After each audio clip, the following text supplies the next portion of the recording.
His Brother's Keeper by W. W. Jacobs. Read by Miss Worm. Chapter 1. Anthony Keller, white and dazed, came stumbling out into the small hall and closed the door of his study noiselessly behind him.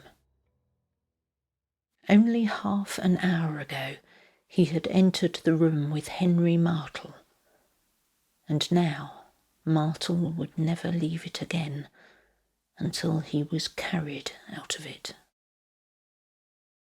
He took out his watch and put it back again without looking at it. He sank into a chair and, trying to still his quivering legs, strove to think. The clock behind the closed door struck 9. He had 10 hours. 10 hours before the woman who attended to his small house came to start the next day's work. 10 hours. His mind refused to act. There was so much to be done, so much to be thought of. God, if only he could have the last 10 minutes over again and live it differently. If only Martle had not happened to say that it was a sudden visit and that nobody knew of it. He went into the back room and, going to the sideboard, gulped down half a tumbler of raw whisky. It seemed to him inconceivable that the room should look the same.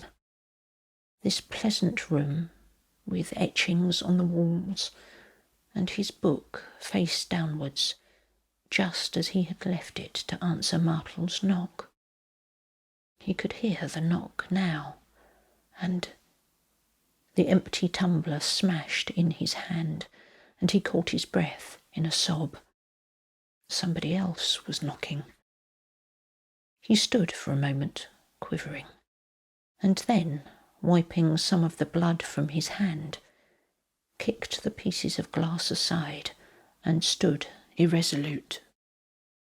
The knocking came again, so loud and insistent that for one horrible moment he fancied it might arouse the thing in the next room. Then he walked to the door and opened it.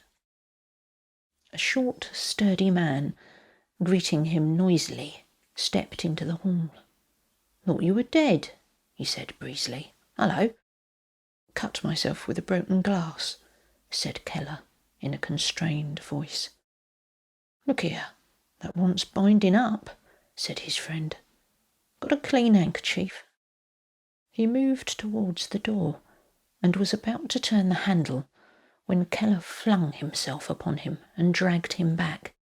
"Not there," he said thickly. "Not there." "What the devil's the matter?" inquired the visitor, staring. Keller's mouth worked. "Somebody in there," he muttered. Somebody in there. Come here."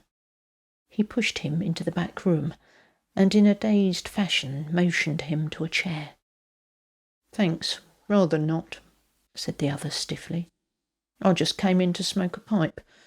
I didn't know you had a visitor. Anyway, I shouldn't eat them. Good night." Keller stood staring at him. His friend stared back. Then suddenly his eyes twinkled, and he smiled roguishly. "What have you got in there?" he demanded, jerking his thumb towards the study. Keller shrank back. "Nothing," he stammered. "Nothing, no." "Ho, ho," said the other. "All right, don't worry. Mum's the word. You quiet ones are always the worst. Be good." He gave him a playful dig in the ribs and went out chuckling.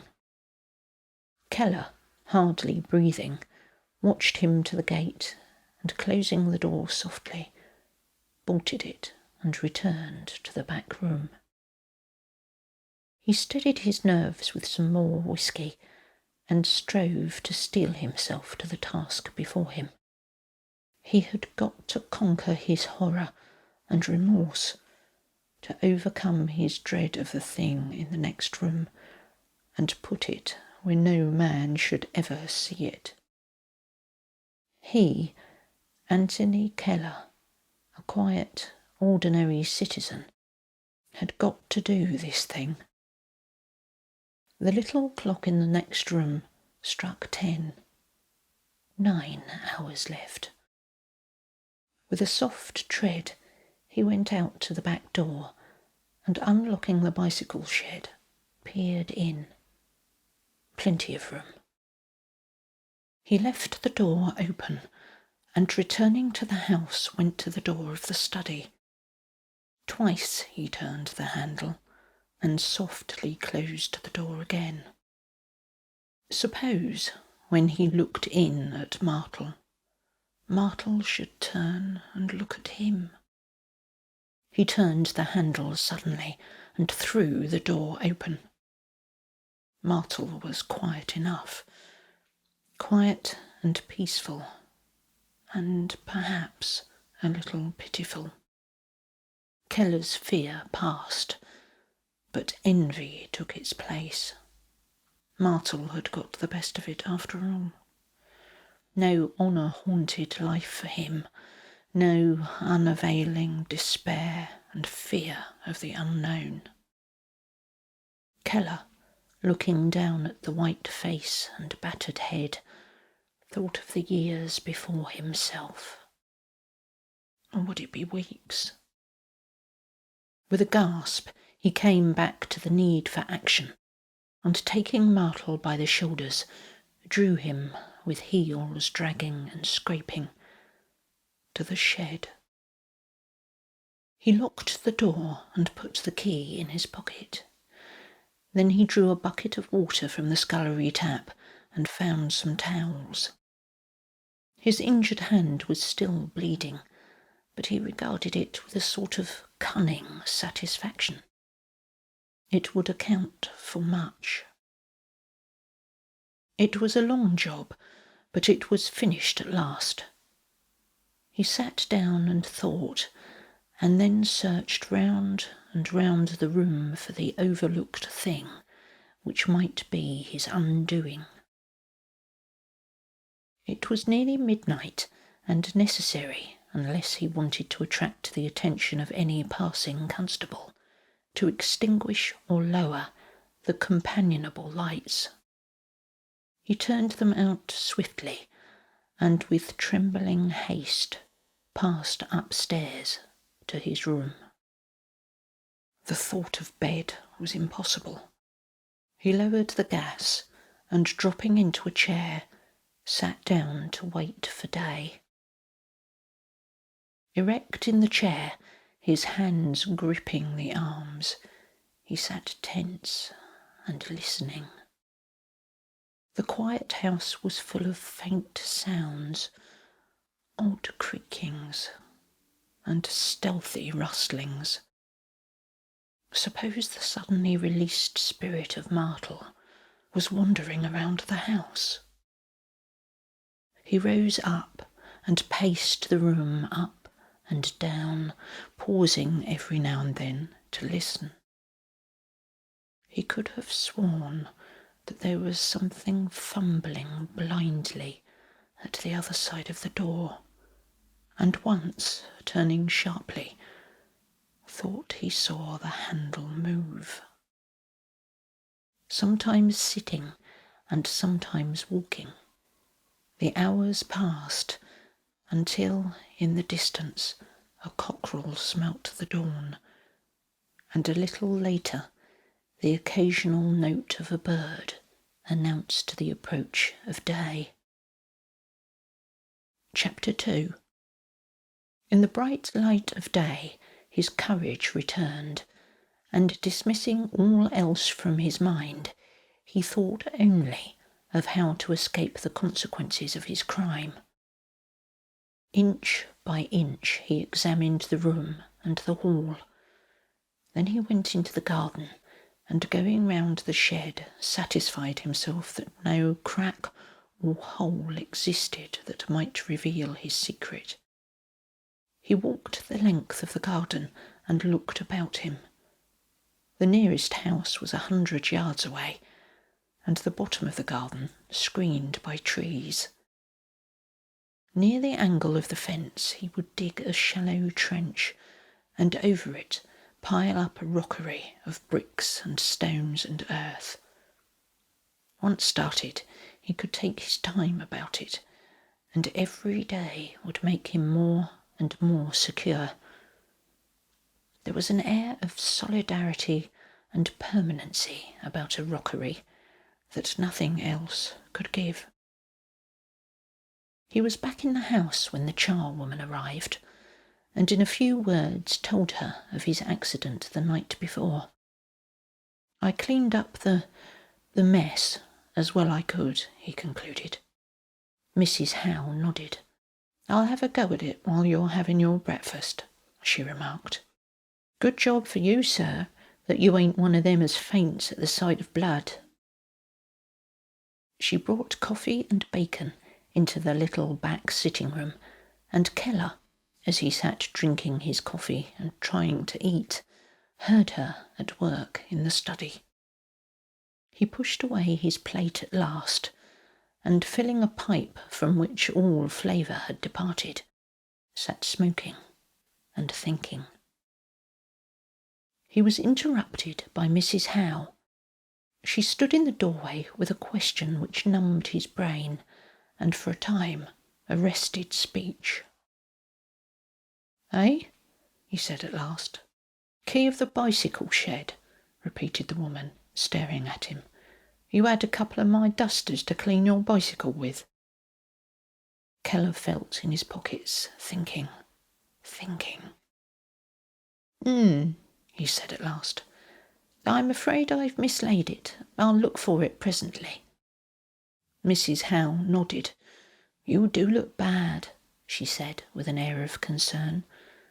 "Perhaps you've hurt yourself more than what you think." Keller forced a smile and shook his head, sinking back in his chair as she vanished, trying to control his quivering limbs. For a long time he sat inert, listening dully to the movements of Mrs. Howe as she bustled to and fro. He heard her washing the back step, and after that a rasping, grating noise to which at first he paid but little heed. Then there was a faint musical chinking, as of keys knocking together. Keys! He sprang from his chair like a madman and dashed to the door. Mrs. Howe, with a bunch of odd keys tied on a string, had inserted one in the lock of the bicycle shed and was striving to turn it. "Stop!" cried Keller in a dreadful voice. "Stop!" He snatched the keys from her and, flinging them from him, stood mouthing dumbly at her. The fear in her eyes recalled him to his senses. "Spoil the lock," he muttered. "Spoil the lock. Sorry, I didn't mean to shout. No sleep all night. Neuralgia. Afraid my nerves are wrong." The woman's face relaxed and her eyes softened. "I saw you weren't yourself as soon as I saw you this morning," she exclaimed. She went back into the house, but he thought she eyed him curiously as she passed. She resumed her work, but in a subdued fashion, and 2 or 3 times that morning, meeting his eyes, nervously turned away her own.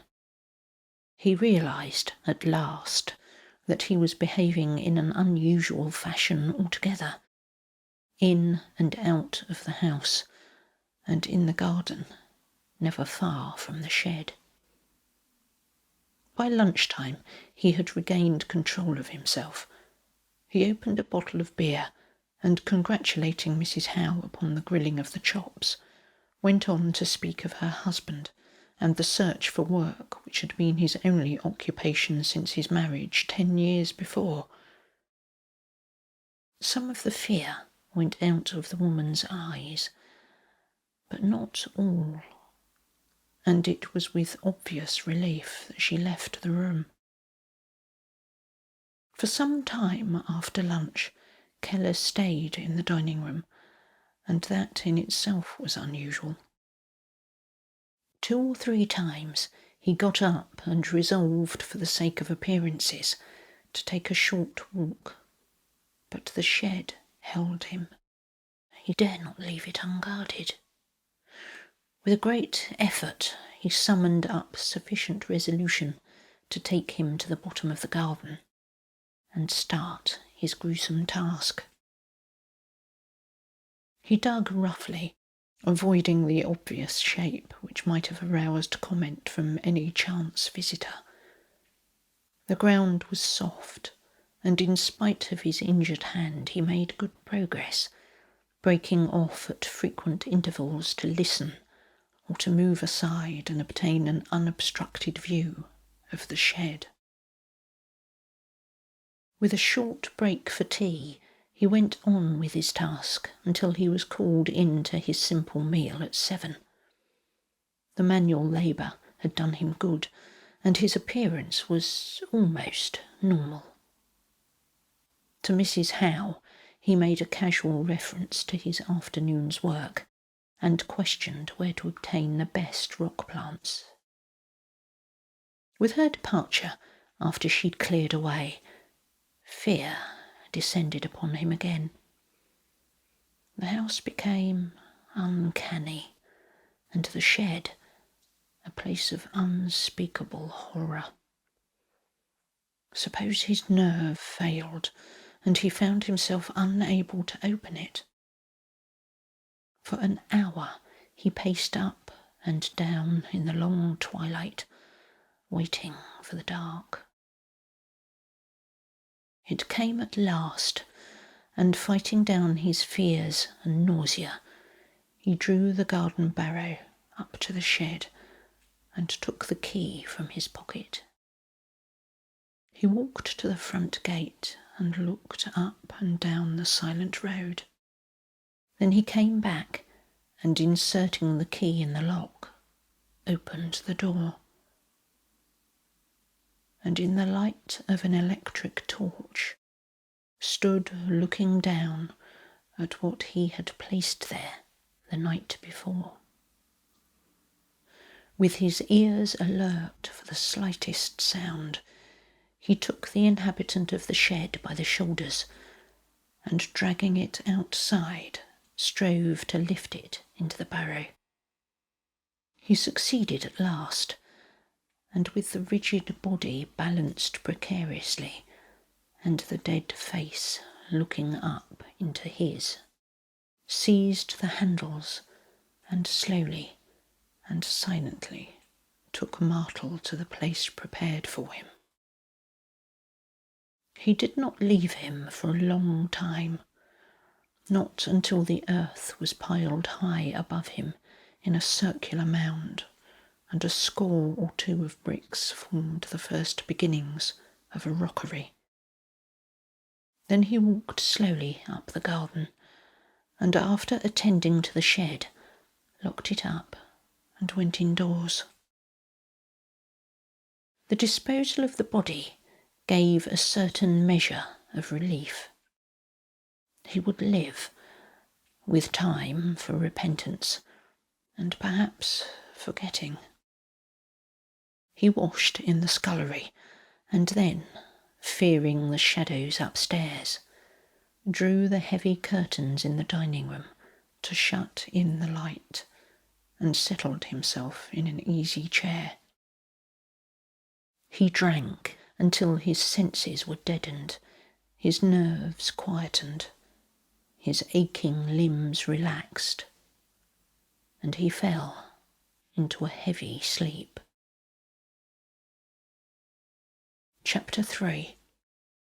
He awoke at 6, and staggering to his feet, drew back the curtains and turned out the gas.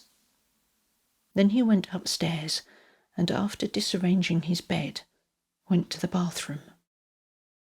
The cold water and a shave, together with a change of linen, did him good. He opened doors and windows and let the clean, sweet air blow through the house. The house which he must continue to inhabit, because he dare not leave it. Other people might not share his taste for rockeries. To the watchful eye of Mrs. Howe, he appeared to be almost himself again. The key of the shed had turned up, and he smiled as he presented her with her precious dusters. Then he rode off on his bicycle to order slabs of stone and plants from the nearest nurseryman. He worked more and more leisurely as the days passed, and the rockery grew larger and more solid. Every added stone and plant seemed to increase his security. He ate well, and to his surprise slept well. But every morning misery opened his eyes for him. The garden was no longer a place of quiet recreation. The house, which was part of a legacy that had so delighted him only a year before, was a prison in which he must serve a lifelong sentence. He could neither let it nor sell it. Other people might alter the garden and dig. Since the fatal evening, he had not looked at a newspaper for fear of reading of Martle's disappearance, and in all that time had not spoken to a single friend. Martle was very quiet. There were no shadows in the house, no furtive noises, no dim shape pattering about the garden by night. Memory was the only thing that assailed him, but it sufficed. Then the dream came, a dream confused and grotesque, as most dreams are. He dreamt that he was standing by the rockery in the twilight, when he thought he saw one of the stones move. Other stones followed suit. A big slab near the top came slithering down, and it was apparent that the whole pile of earth and stone was being shaken by some internal force. Something was trying to get out. Then he remembered that he was buried there and had no business to be standing outside.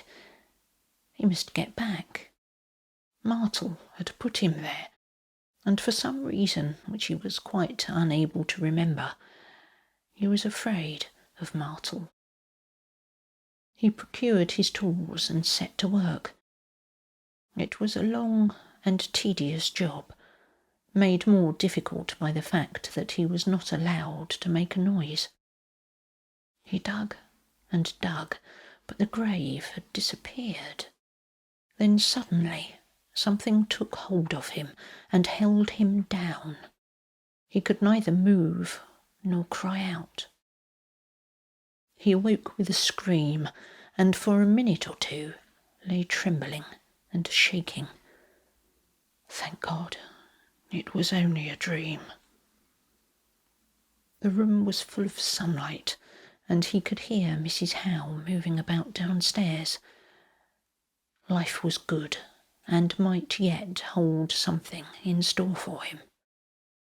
He lay still for 10 minutes, and was about to rise when he heard Mrs. Howe running upstairs.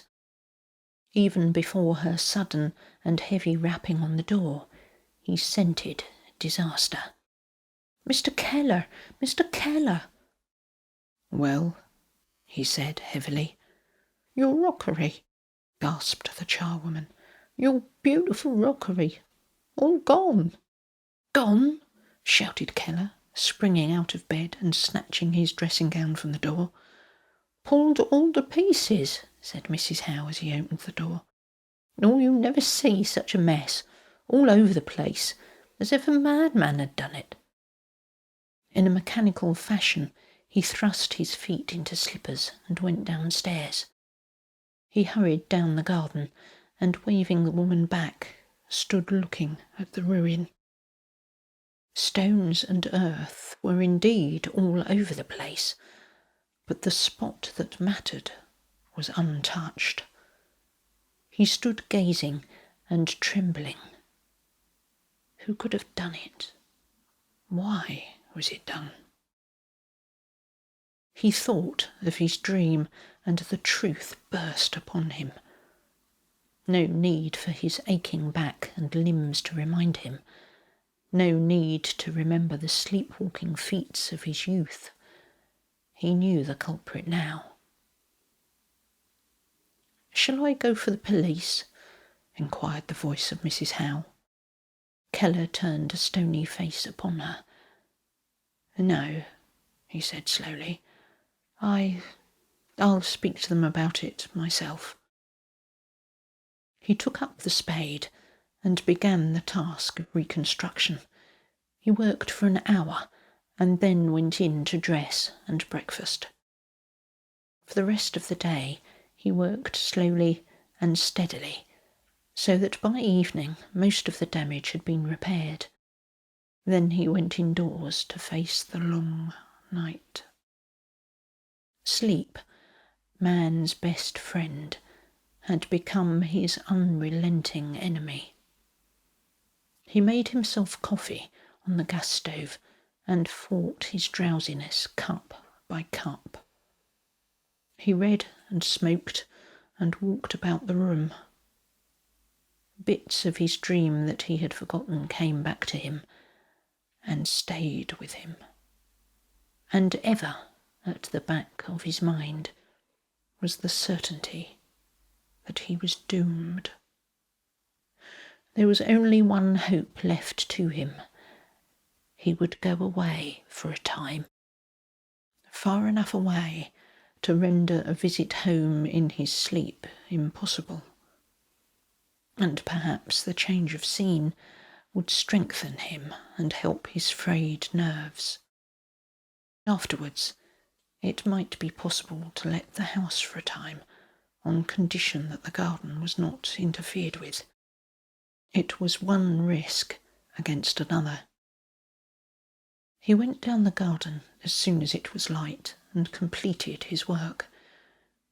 Then he went indoors to breakfast and to announce his plans for sudden departure to Mrs. Howe, his white and twitching face amply corroborating his tale of neuralgia and want of sleep. "Things'll be all right," said the woman. "I'll ask the police to keep an eye on the house of a night. I did speak to one last night about them brutes as destroyed the rockery. If they try it again, they may get a surprise." Keller quivered, but made no sign. He went upstairs and packed his bag, and 2 hours later was in the train on his way to Exeter, where he proposed to stay the night. After that, Cornwall, perhaps. He secured a room at a hotel and went for a stroll to pass the time before dinner. How happy the people in the streets seemed to be, even the poorest, all free and all sure of their freedom. They could eat and sleep and enjoy the countless trivial things that made up life. Of battle and murder and sudden death they had no thought. The light and bustle of the dining room gave him a little comfort. After his lonely nights, it was good to know that there were people all around him, that the house would be full of them while he slept. He felt that he was beginning a fresh existence. In future, he would live amongst a crowd. It was late when he went upstairs, but he lay awake for a few minutes. A faint sound or two reached him from downstairs, and the movements of somebody in the next room gave him a comfortable feeling of security, and with a sigh of content he fell asleep. He was awakened by a knocking which sounded just above the head of his bed, and died away almost before he had brushed the sleep from his eyes. He looked around fearfully, and then, lighting his candle, lay listening. The noise was not repeated. He had been dreaming, but he could not remember the substance of his dream. It had been unpleasant, but vague. More than unpleasant, terrifying. Somebody had been shouting at him. Shouting. He fell back with a groan. The faint hopes of the night before died within him. He had been shouting, and the strange noise came from the occupant of the next room. What was it he had said? And what had his neighbour heard? He slept no more. From somewhere below he heard a clock toll the hours, and tossing in his bed, wondered how many more remained to him. Day came at last, and he descended to breakfast. The hour was early, and only 2 other tables were occupied, from one of which, between mouthfuls, a bluff-looking elderly man eyed him curiously. He caught Keller's eye at last and spoke. "Better?" he inquired. Keller tried to force his quivering lips into a smile. "Stood it as long as I could," said the other. "Then I knocked. I thought perhaps you were delirious. Same words over and over again. It sounded like mockery and mortal. You must have used them 100 times. Keller finished his coffee, and lighting a cigarette, went and sat in the lounge. He had made his bid for freedom, and failed. He looked up the times of the train to town, and rang for his bill. Chapter 4. He was back in the silent house, upon which, in the fading light of the summer evening, a great stillness seemed to have descended. The atmosphere of horror had gone, and left only a sense of abiding peace. All fear had left him, and pain and remorse had gone with it. Serene and tranquil, he went into the fatal room, and opening the window, sat by it, watching the succession of shadowy tableaux that had been his life. Some of it good, some of it bad, but most of it neither good nor bad. A very ordinary life, until fate had linked it for all time with that of mortals. He was a living man bound to a corpse, with bonds that could never be severed. It grew dark, and he lit the gas and took a volume of poems from the shelves. Never before had he read with such insight and appreciation. In some old fashion, all his senses seemed to have been sharpened and refined. He read for an hour, and then, replacing the book, went slowly upstairs. For a long time he lay in bed thinking, and trying to analyse the calm and indifference which had overtaken him, and with the problem still unsolved, he fell asleep. For a time he dreamt, but of pleasant, happy things. He seemed to be filled with a greater content than he had ever known before, a content which did not leave him even when these dreams faded, and he found himself back in the old one. This time, however, it was different. He was still digging, but not in a state of frenzy and horror. He dug because something told him it was his duty to dig, and only by digging could he make reparation. And it was a matter of no surprise to him that Martel stood close by, looking on. Not the Martel he had known, nor a bloody and decaying Martel, but one of grave and noble aspect. And there was a look of understanding on his face that nearly made Keller weep. He went on digging with a sense of companionship such as he had never known before. Then suddenly, without warning, the sun blazed out of the darkness and struck him full in the face. The light was unbearable, and with a wild cry he dropped his spade and clapped his hands over his eyes. The light went out, and a voice spoke to him out of the darkness. He opened his eyes on a dim figure standing a yard or two away.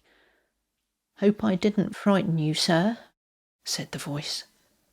"I called to you once or twice, and then I guessed you were doing this in your sleep." "In my sleep," repeated Keller. "Yes." "And a pretty mess you've made of it," said the constable with a genial chuckle. "Lord, to think of you working at it every day and then pulling it down every night. Shouted at you, I did, but you wouldn't wake."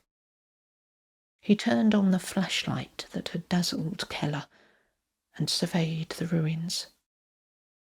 Keller stood by, motionless and waiting. "Looks like an earthquake," muttered the constable. He paused and kept the light directed on one spot. Then he stooped down and scratched away the earth with his fingers and tugged. He stood up suddenly and turned the light on Keller, while with the other he fumbled in his pocket. He spoke in a voice cold and official. "Are you coming quietly?" he asked. Keller stepped towards him with both hands outstretched. "I am coming quietly," he said in a low voice. "Thank God."